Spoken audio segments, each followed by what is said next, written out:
સાબરકાંઠાના કુકડિયા ગામે મહિલાઓનો અનોખો પ્રયાસ ઇકો ફ્રેન્ડલી માટીના ગણેશ પ્રતિમા બની લોકાકર્ષણ। Story report by Jitendra Solanki, Sabarkantha. Jagruti Prajapati છે। હું કુકડિયા ગામની રહેવાસી છું। અમે 3 વર્ષથી સખી મંડળની બહેનોએ આ કામ હાથ ધરેલું છે, જે ઇકો ફ્રેન્ડલી ગણપતિ અમે બનાવીએ છીએ। અમારો મેઇન ઉદ્દેશ્ય છે પ્રકૃતિનું જતન કરવું ને એની રક્ષા કરવી, બરાબર। આ માટીના ગણપતિથી પ્રકૃતિને જરા પણ નુકસાન થતું નથી। જ્યારે એનું વિસર્જન કરવામાં આવે છે ત્યારે તે પાણીમાં અડધો કલાક કે કલાકની અંદર ઓગળી જાય છે, બરાબર।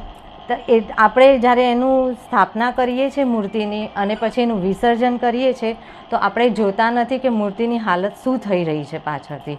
એનો હાથ, પગ, માથું કેટલા દિવસે તૂટે છે।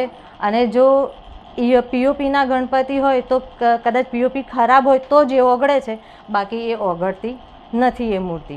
અને જે ઓગળી જાય છે એ જમીનના છિદ્રોને બંધ કરી દે છે, તો પાણી જમીનમાં ઉતરતું નથી, કૂવામાં જતું નથી અને કૂવામાંથી પાછું આપણને મળતું નથી।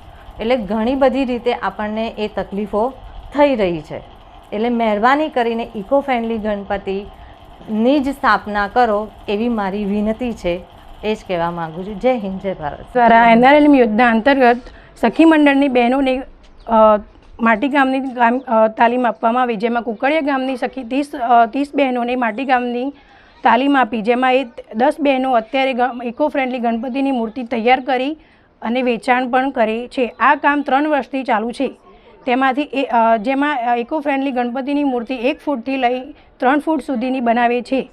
આ તાલીમ આપવા પાછળનો ગુજરાત સરકારનો એક એ પણ ઉદ્દેશ છે કે બહેનો આત્મનિર્ભર બને પોતાના આર્થિક પ્રવૃત્તિ કરીને। કુકડિયા ગામની આ સખી મંડળની બહેનો અત્યારે ઇકો ફ્રેન્ડલી ગણપતિની મૂર્તિ બનાવી આત્મનિર્ભર બની છે।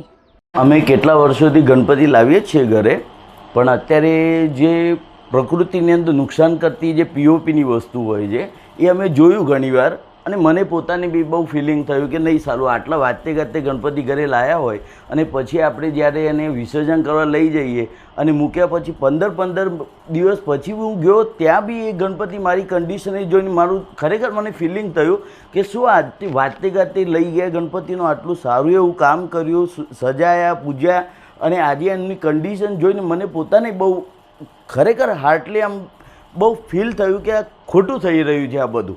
એટલે મારું એક જ સજેશન છે કે જે આ ઇકો ફ્રેન્ડલી ગણપતિનું ખૂબ પ્રાધાન્ય આપો અને ખરેખર એનો જ ઉપયોગ કરો। અને આ વખતે હું પણ એની માટે ખુશ થઈ ગયો। આ લોકો બહેનોએ જે કામ કર્યું એ જોઈને મને આનંદ થયો, એટલે હું પોતે એમની પૂછપરછ કરતો અહીંયા સુધી આવ્યો છું આજે લેવા।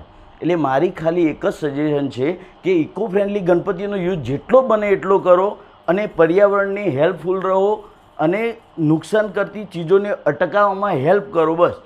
જેથી અત્યારે આજે પ્રકૃતિની અંદર એટલું નુકસાન થઈ રહ્યું છે કે જેનો કન્ડિશન આપણે ન્યૂઝમાં જોઈ જ રહ્યા છીએ। ક્યાંક ભૂકંપ, ક્યાંક આ તે કાંઈનું કાંઈ બધું થઈ રહ્યું છે, આપણને ખબર નથી ભગવાન આપણને કઈ રીતે નુકસાન બી કરી રહ્યો છે, એનો ક્યાં ચોટ લાગી રહી છે આપણને કંઈ જ આઈડિયા નથી। એટલે મારું ખાલી એટલું સજેશન, અને હું પોતે એક વસ્તુ ખાસ કહેવા માગું છું, આજે પાણી ક્યાંય હોય, નદી નાળામાં હોય, ના હોય, તો ત્યાં તમારે પધરાવા જવાનું હોય વિસર્જન કરવા, તો તમે એ જગ્યા ના જઈ શકો તો તમે એટલીસ્ટ ઘરે બી, હું મારા ઘરે આ ગણપતિ લઈ જઈશ અને ઘરે જે ગયા પછી આપણે પોતાના ત્યાં ટબની અંદર કે ગમે તેની અંદર પાણીની અંદર આ ગણપતિનું વિસર્જન કરી શકો છો। અને એ પાણી તમે ફૂલછોડિયા ગાર્ડન બગીચામાં બી નાખી શકો, એટલે કોઈ જ નુકસાન નથી કોઈ। અને નદીની અંદર કોઈ માછલી આ તે સજીવને કોઈ જ નુકસાન થતું નથી, કેમિકલ પ્રોસેસની કોઈ વસ્તુ નથી આની અંદર, નેચરલી છે આ। એટલે ખૂબ સરસ। અને આ જ માટી તમે ક્યારેક તુલસી રોપો, કાંઈક નવું એવું શુભ ઘરની અંદર કોઈ સજાવટ માટે બનાવતા હોય તો એની અંદર બી તમે એ માટીનો ઉપયોગ રીયુઝ થઈ શકે છે।